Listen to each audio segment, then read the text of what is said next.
Assalamualaikum warahmatullahi wabarakatuh. Kembali lagi dalam mata pelajaran geografi. Pada pertemuan kali ini kita masuk pada KD 3.7 mengenai jenis dan penanggulangan bencana alam melalui edukasi, kearifan lokal, dan pemanfaatan teknologi modern. Adapun tujuan pembelajaran pada pertemuan kali ini adalah untuk mengidentifikasi jenis dan karakteristik bencana alam. Materi yang pertama yaitu mengenai jenis dan karakteristik bencana alam. Menurut Undang-Undang Republik Indonesia Nomor 24 Tahun 2007 tentang penanggulangan bencana, bencana adalah peristiwa atau rangkaian peristiwa yang mengancam dan mengganggu kehidupan dan penghidupan masyarakat yang disebabkan baik oleh faktor alam dan atau faktor non-alam maupun faktor manusia sehingga mengakibatkan timbulnya korban jiwa manusia, kerusakan lingkungan, kerugian harta benda, dan dampak psikologis.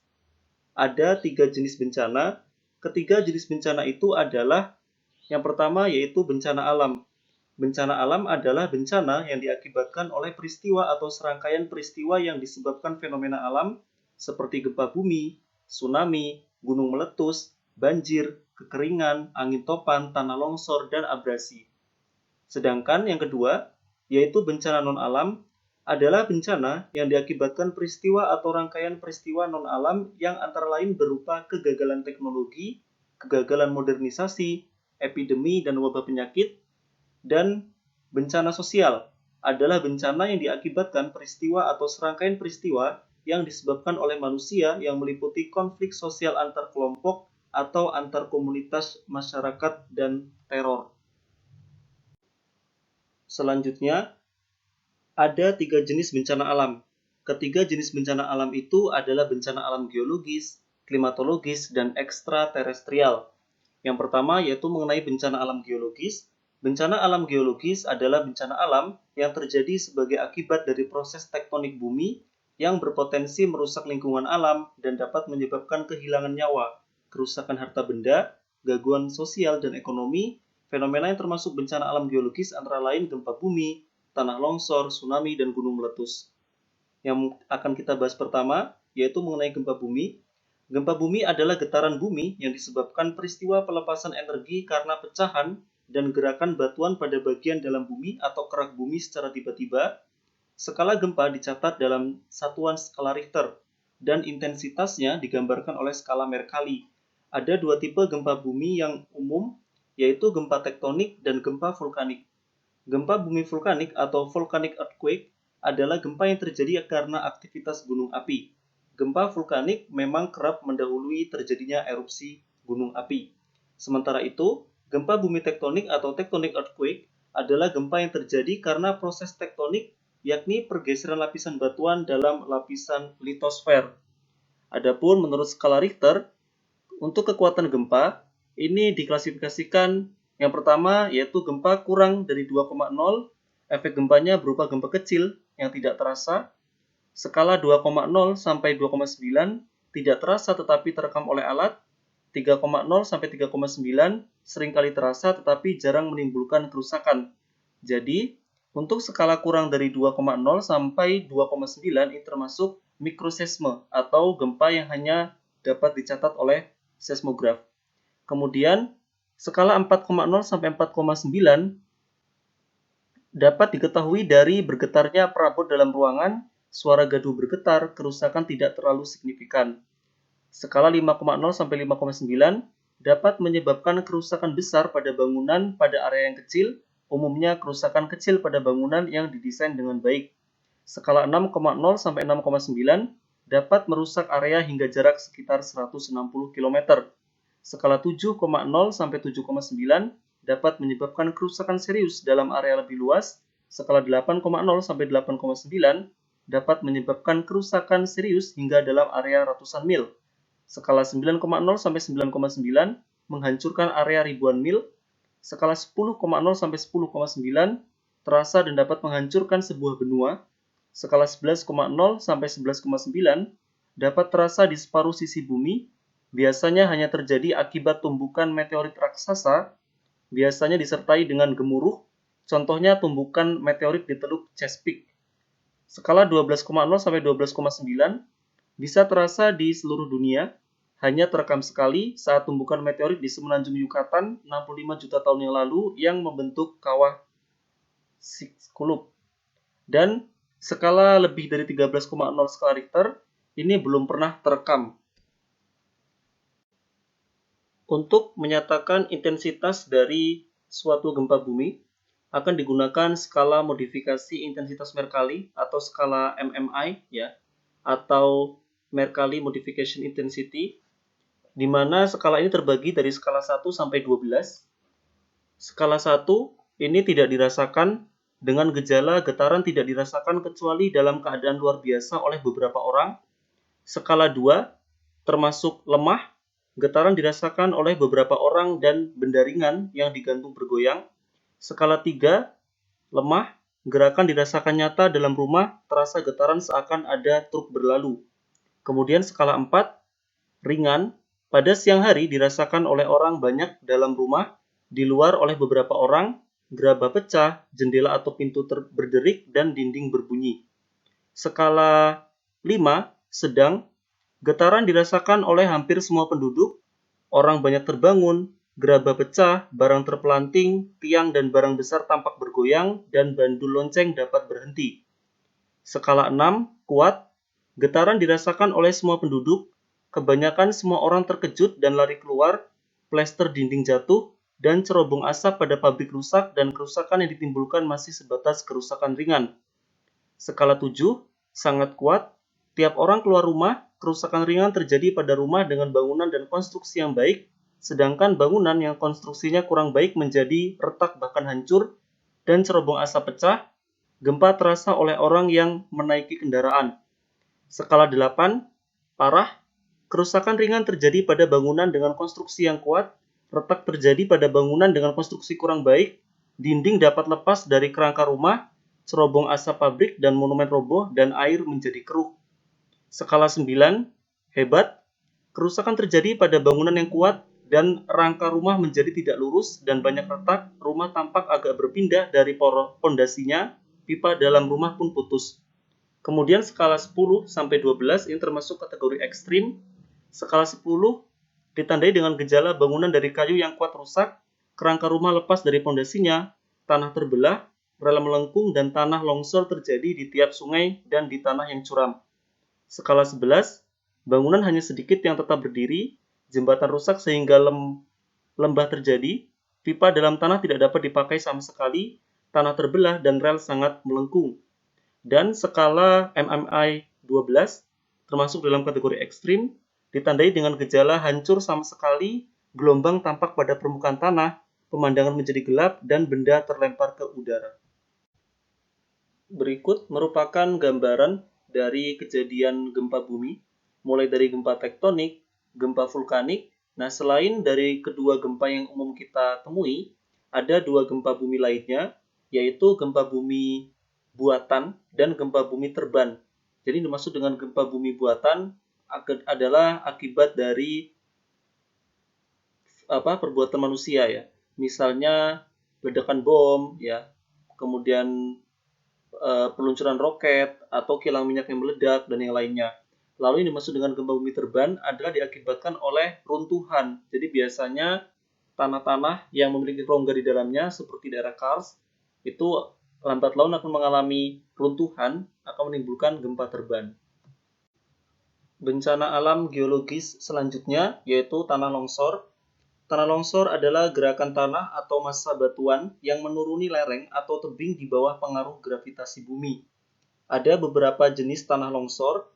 Yang pertama yaitu rayapan, adalah gerakan massa tanah atau batuan yang bergerak dengan kecepatan lambat, kurang dari 1 meter per tahun.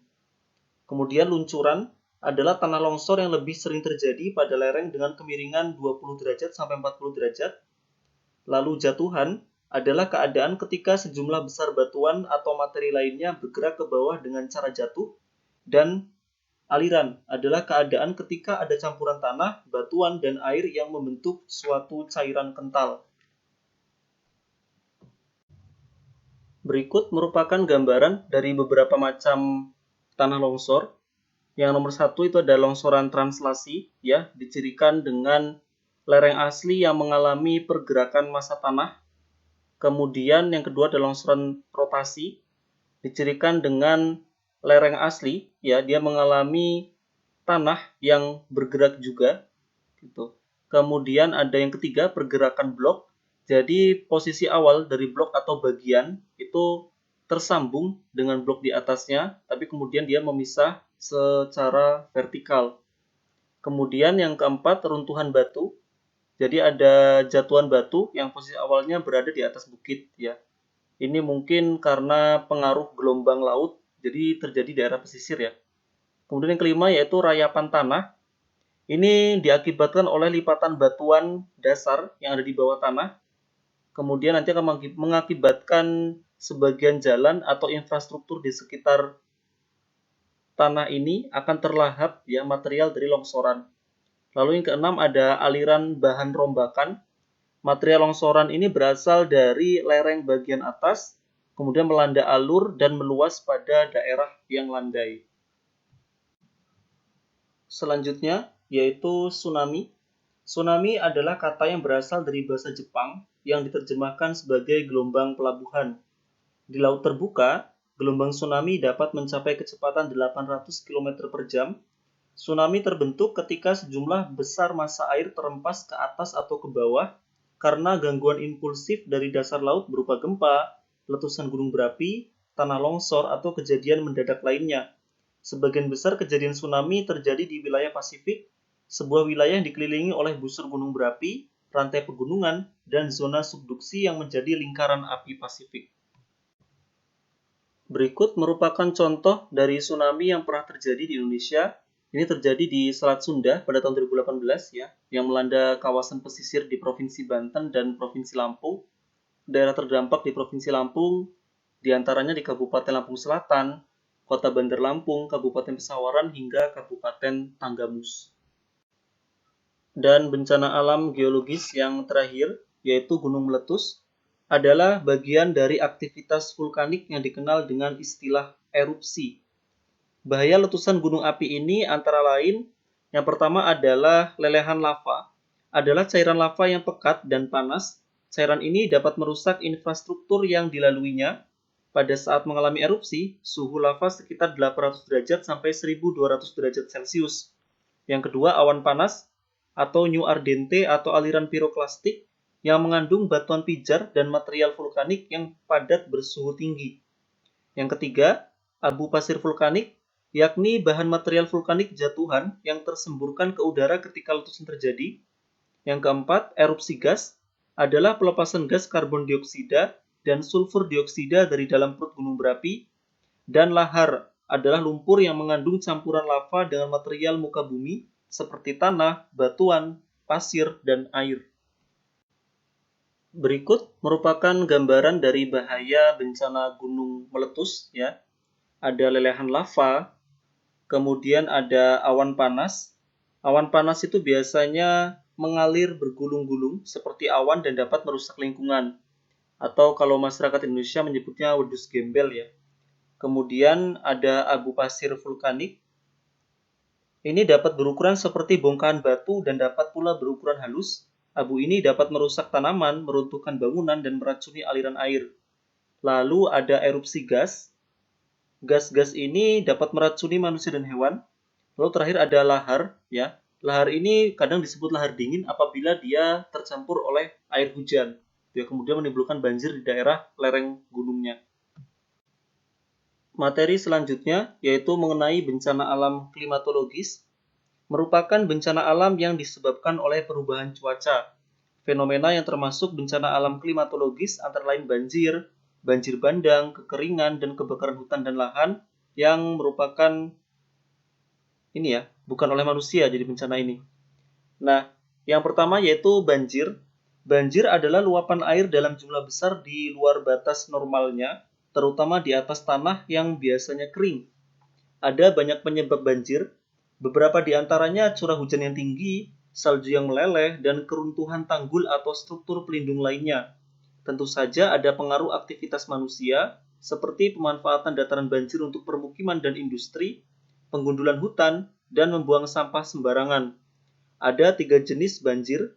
Ketiga jenis banjir tersebut adalah banjir bandang, ya ini merupakan banjir besar yang terjadi secara sesaat dan tiba-tiba karena ada curah hujan dengan intensitas tinggi dan durasi jangka waktu pendek. Contohnya, banjir bandang di Bahorok, Sumatera pada tahun 2003 dengan korban jiwa sebanyak 151 orang dan korban hilang sebanyak 101 orang. Yang kedua, banjir sungai merupakan banjir yang biasanya disebabkan curah hujan yang terjadi di daerah aliran sungai atau das secara luas dan berlangsung lama. Contohnya, banjir di Jakarta. Dan banjir pantai terjadi ketika air membanjiri daratan karena satu atau kombinasi pengaruh-pengaruh air pasang yang tinggi atau gelombang badai, atau disebut dengan banjir rob. Bencana alam klimatologi selanjutnya yaitu badai adalah fenomena alam yang disebabkan gangguan atmosfer yang dahsyat di darat dan air.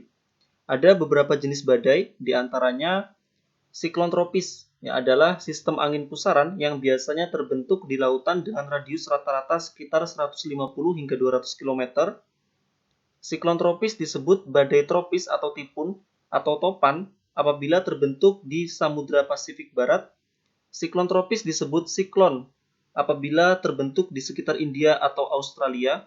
Siklon tropis disebut hurricane jika terbentuk di Samudra Atlantik. Siklon tropis mempunyai efek yang besar terhadap terjadinya angin kencang, hujan deras berjam-jam, bahkan berhari-hari yang dapat mengakibatkan terjadinya banjir, gelombang tinggi, dan gelombang badai atau storm surge. Dan yang kedua, yaitu tornado, adalah pusaran udara yang bergerak dengan kecepatan antara 72 sampai 400 km per jam. Bencana alam klimatologis yang selanjutnya yaitu kekeringan. Kekeringan disebabkan penurunan curah hujan alami selama periode waktu yang lama. Secara khusus ada 4 tipe kekeringan. Keempat tipe kekeringan itu adalah yang pertama kekeringan meteorologi yang mengacu pada kurangnya curah hujan jika dibandingkan dengan kondisi rata-rata dalam periode waktu yang lama. Intensitas atau tingkat kekeringan menurut definisi meteorologi dapat dilihat pada tabel ya. Jadi intensitas kekeringan meteorologi dikategorikan kering atau curah hujan di bawah normal apabila curah hujannya 70-85% dari normal. Dikatakan sangat kering atau curah hujan jauh di bawah normal apabila curah hujannya 50-70% dari normal, dan dikategorikan amat sangat kering atau curah hujan amat jauh di bawah normal apabila curah hujan kurang dari 50% dari normal. Kemudian yang kedua, yaitu kekeringan pertanian yang mengacu pada penurunan dari ketersediaan kelembapan tanah di bawah level optimal yang diperlukan oleh tanaman padi untuk setiap tahap pertumbuhannya dan mengurangi hasil panen. Intensitas berdasarkan persentase intensitas kekeringan menurut definisi pertanian yang dinilai berdasarkan persentase luas daun yang kering untuk tanaman padi. Ini dijelaskan apabila dikategorikan sebagai kering atau terkena ringan sampai dengan sedang. Apabila persentase daun kering itu 1/4 daun kering dimulai pada bagian ujung daun. Dikatakan sangat kering atau terkena berat apabila persentase daun kering 1/4 sampai 2/3 daun kering dimulai pada bagian ujung daun. Dan dikatakan amat sangat kering atau puso apabila persentase daun kering itu semua bagian daun mengalami kering ya.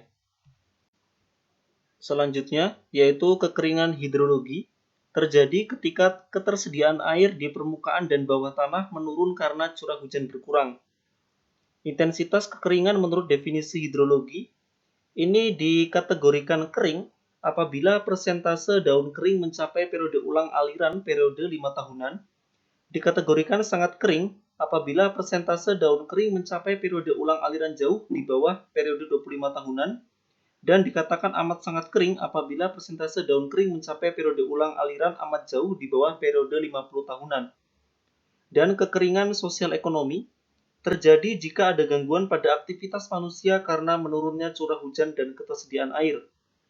Intensitas kekeringan menurut definisi sosial ekonomi ini dikatakan kering atau langka terbatas apabila ketersediaan air itu lebih dari 30 ya, tapi kurang dari 60 liter per orang per hari. Kemudian pemenuhan kebutuhannya hanya untuk minum, memasak, mencuci alat makan atau masak, serta mandi terbatas, dan jarak ke sumber air 0,1 sampai 0,5 km. Dikatakan sangat kering atau langka apabila ketersediaan air itu lebih dari 10 ya, tapi kurang dari 30 liter per orang per hari, dengan pemenuhan kebutuhan untuk minum, memasak, dan mencuci alat makan masak, dan jarak ke sumber airnya mencapai 0,5 sampai 3 km. Dan dikategorikan amat sangat kering atau kritis apabila ketersediaan air ini kurang dari 10 liter per orang per hari, dengan pemenuhan kebutuhan hanya untuk minum dan masak, serta jarak ke sumber air mencapai lebih dari 3 km. Bencana alam klimatologis yang terakhir, yaitu kebakaran hutan, merupakan keadaan ketika hutan dilanda api, akibatnya kerusakan hutan atau hasil hutan yang menimbulkan kerugian ekonomis dan atau nilai lingkungan. Kebakaran hutan kerap menyebabkan bencana asap. Bencana ini mengganggu masyarakat sekitar. Materi yang selanjutnya, yaitu bencana alam ekstraterestrial, merupakan bencana alam yang disebabkan gaya atau energi dari luar bumi. Bencana ini terjadi ketika asteroid, meteoroid, dan komet melintas di dekat bumi, memasuki atmosfer bumi, dan atau menghantam bumi, dan oleh perubahan kondisi antar planet yang memengaruhi magnetosfer bumi, ionosfer, dan termosfer. Selain bencana alam geologis, klimatologis, dan ekstraterestrial, ada juga bencana alam hidrologis dan bencana alam biologis. Bencana alam hidrologis adalah bencana alam yang disebabkan gerakan dan sebaran air tawar dan air asin di bawah tanah maupun di permukaan. Fenomena yang termasuk jenis bencana alam hidrologis antara lain abrasi. Abrasi adalah proses pengikisan pantai oleh tenaga gelombang laut dan arus laut yang bersifat merusak. Sementara itu, bencana alam biologis adalah wabah penyakit atau penularan dari tumbuhan, misalnya tanaman beracun dan jamur, dan hewan, misalnya serangga berbisa dan nyamuk pembawa agen penyebab penyakit, seperti parasit, bakteri, atau virus, seperti malaria.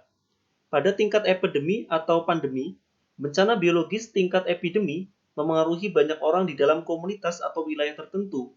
Bencana biologis tingkat pandemi memengaruhi wilayah yang jauh lebih luas, kadang-kadang mencakup seluruh benua atau dunia. Kolera adalah bencana biologis tingkat epidemik, sementara flu babi adalah pandemi. Demikianlah materi yang dapat disampaikan pada pertemuan kali ini. Bapak akhiri, wassalamualaikum warahmatullahi wabarakatuh.